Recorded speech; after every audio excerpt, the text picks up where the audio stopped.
ready? All right. He's ready. And I'm ready. Dive on in to this. Dive on in. To this Invincible episode. Episode 6. All I can say is I'm sorry. The Jesse Pinkman episode. You know, it took me a long time to realize this was Jesse Pinkman. In fact, you had to say it more than once before I realized which episode you were talking about. Did you not recognize Aaron Paul's No. voice? Really? Really? I was like, this is somebody. I just can't place him. It was like very obvious to me, but well, fair enough. And you know what's funny? I haven't even seen Breaking Bad. Is that true? Really? I have not watched Breaking Bad. Have you seen Better Call Saul? Nope. Wow. And even I recognize you got a lot of work to do. Dude, I've seen the entirety of Breaking Bad through YouTube Shorts. I don't need to watch it. Unfortunately, true. YouTube Shorts is such a fucking cesspool. It's all bad. But it's all bad. I mean, there's no. And the worst part is, like, so I get like endless American Dad shorts. Yeah. And I don't like it because it's just American Dad shorts, but I watch them anyway because I like American Dad. Yeah, exactly. That's the problem. Like, while I'm watching it, I understand what garbage it is, but you know, it always takes like one that's particularly bad for you to be like, "What am I doing?" I gotta get off of this. Or it's always cut in such a weird way because, you know, to fit the aspect ratio that sometimes it doesn't even make any fucking sense because you can't even see what's going on. Well, I think it's like they used AI for the whole thing. It just doesn't work. Yeah, a lot of those are just AI generated garbage, and they're getting millions of views. Yeah, I was gonna say that's the real. There's the money. There's the bag. Why are we doing that? Why are we recording this fucking podcast when we could be getting the bag? You know how the Plimbo YouTube channel feels about short form content. I do. That's the whole brand. That's the whole reason. Yeah. But I'd sell out.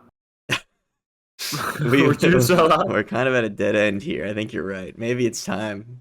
We'll see. You know, how much? If somebody offered me the bag, how much do you think I could pay like some guy in India to chop up and make like unintelligible shorts of the podcast? And just you think about it all wrong. Yeah. It's how much could you pay some guy in India to chop up and make unintelligible shorts of Family Guy? Yeah. Fuck the podcast. If we're going that way, just go that way. Yeah, you're right. We'll post them on the Plimbo channel too. You know, cheap Indian labor is not what it used to be. It's become relatively expensive Indian labor. So what's the next country that we can exploit? Great question. Mikey Johnson, you care to answer? Great question. Yo, I'm going to do some research, get my facts together.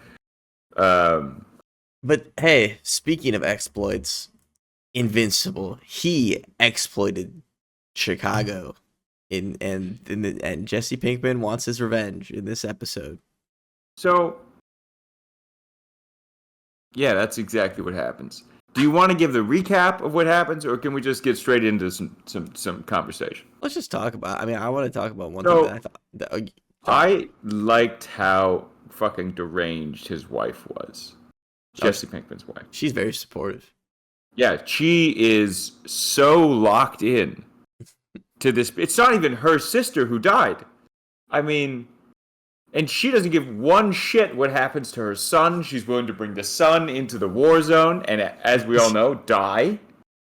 I mean, any sensible person would have been like, you know what, honey? This isn't a good idea. But no. She encourages it. It's true. In fact, he's even about to like give up at one point. She's like, no, we have to tie us up and put us in danger is what you need to do right now. Yeah. So, and you know what? I find that kind of appealing. Yeah. We could all use a woman like her in our lives. She's dedicated. But, I mean, the irony is so palpable how he's, you know, ignoring his son to avenge his sister and niece. And I don't know. So I found Pinkman to be very unlikable. I mean, yeah. What do you think about his power? I thought it was kind of dumb, believe it or not. Yeah, you thought it was dumb. He has to like punch himself. Well, like okay, I like the whole he threw himself off the roof. Yeah. It was kind of like he's a Chinese finger trap, essentially, right? And if you, Okay. in order to beat him, you have to do less work. Right. And I You think he's more indestructible than Invincible is? I mean that's a good question. Like, how much damage can he take? Is there an He upper did limit? kill. Well, never mind. Sorry, that's a spoiler. Uh, cut that. No, we'll leave that in.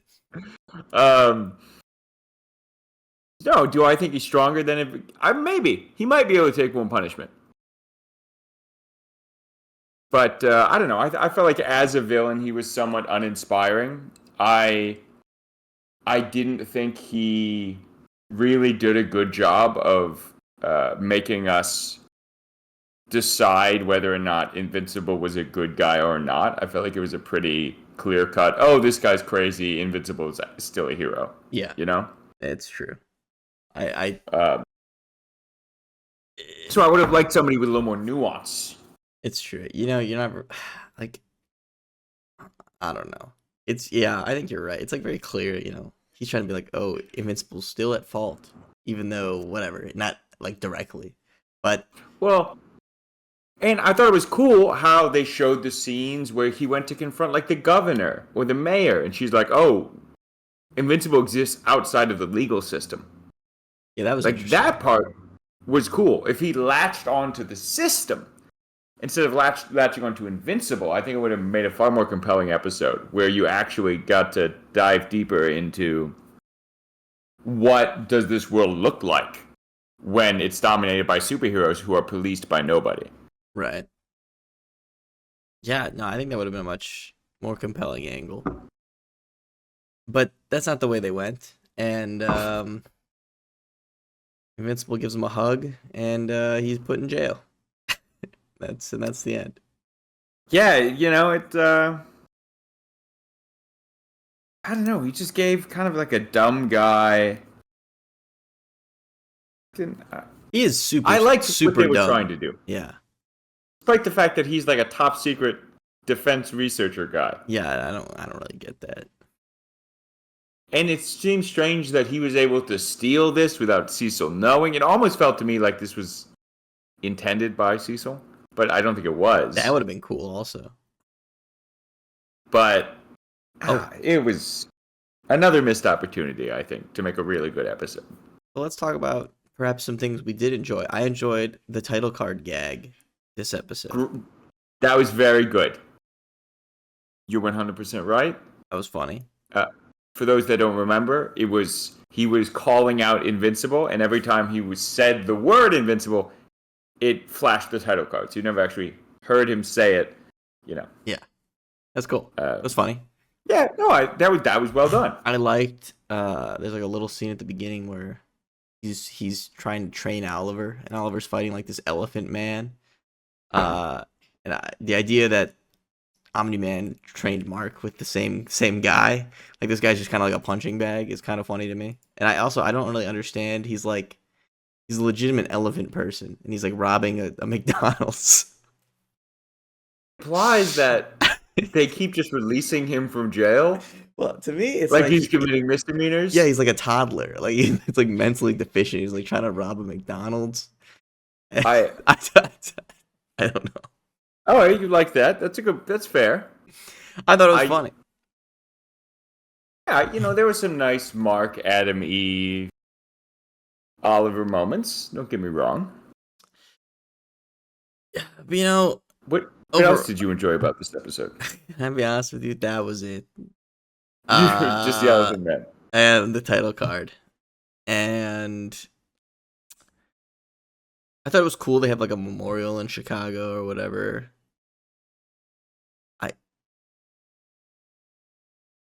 Yeah, can I ask you a question? Yeah. Because this came up again. Why are they hiding Mark's identity still? Does it even really matter? it seems like anyone who's important already knows. But Yeah. I don't know. Maybe it's just to avoid people crowding at his house. I don't know. Uh, the whole thing just feels silly. He's flying the family car, Oh yeah, I forgot that happens in this episode. like with people in it. Yeah, I mean, I he also like flies in and out of his house constantly. Like, surely the neighbors have seen him do that, right? well, the kid's blue, orange. I mean, purple. Nobody fucking put that together. They thought he was Grimace. They thought a beloved Thought he worked for McDonald's McDonald's. mascot was going in and out of their house. Like, oh my god, I thought that was Grimace going in and out of your house. But like, at a certain point, it's like just give it up, man. Yeah. I Oh, also, I mean, Jesse Pinkman's not hiding his identity. He's not wearing a mask, but he still decides to wear a suit, which I like a superhero suit. suit for Is, seemingly no does reason. he ever take that off ever again though? No, anyway, that thing stinks. Well, I think it's because so he puts on the suit. I assume it's part of the Oh, the device. then he puts the devices It in him, so stabs through he the can't take suit. the suit off at that point. Yeah, I don't think he. Well, but also he, I don't think he planned on living much longer. I assume he planned to kill Invincible Yeah, this episode and then die in the process.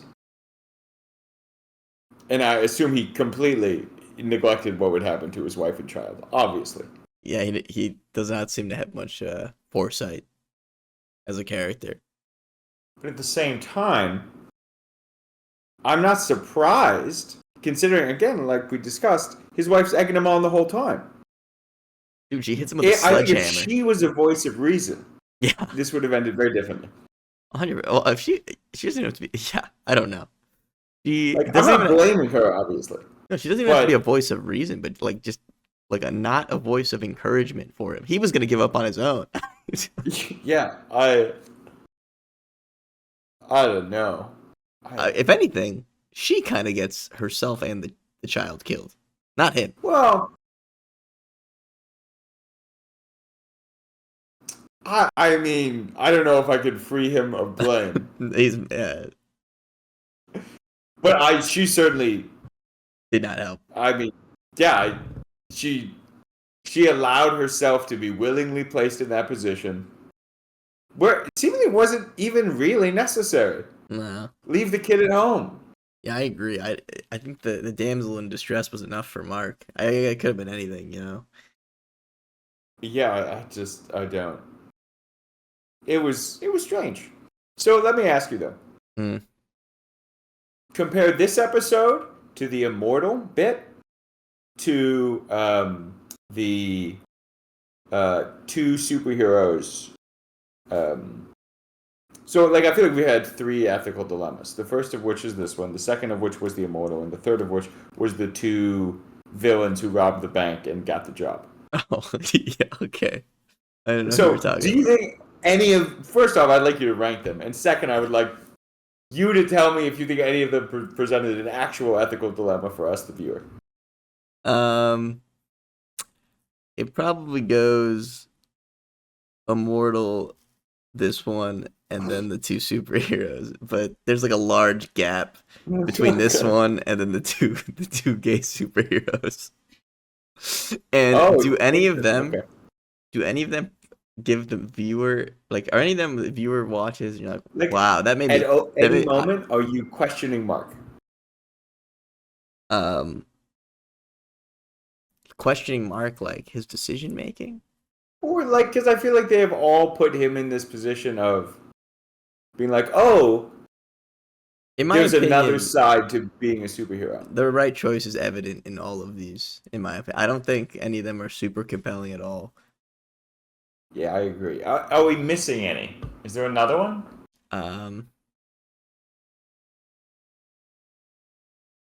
Not that I can recall. Well, if we Yeah, I think don't of it, even we'll bring it up remember next what the time. beginning of the season was, though.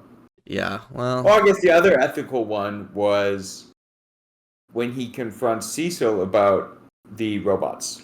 that one's probably the most considering we I would agree. disagreed on it. I'm gonna say that one's the most compelling. Yes, I think you're right. Probably by far. And it's hard to say. But yeah. All right. I mean, overall though, this episode kind of whatever. I think one of the better ones of the season up till this point, but above average. But still, kind of whatever. What would you give this episode?